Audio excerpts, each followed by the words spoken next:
Welcome to Penrose Learning, where we make understanding easy. You start by confirming you can sign in. That's essential because deactivation requires account access. Once signed in, backup or note any purchased movies or saved lists so you don't lose content. Also check the billing date and payment method. This matters for prorated refunds or early termination.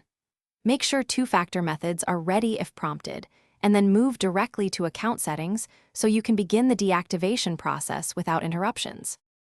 Once in account settings, find subscriptions or manage service. That's where the control lies.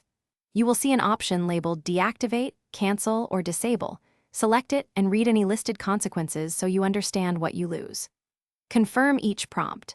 Sometimes there are separate confirmations for device deactivation versus subscription cancellation.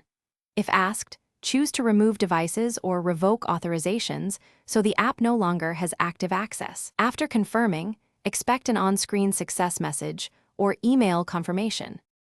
To finish, sign out and then attempt to sign in again to ensure the service is truly deactivated. You should be blocked or see a prompt to re-enable. Check your email for a confirmation message and watch your next billing statement to ensure charges stop.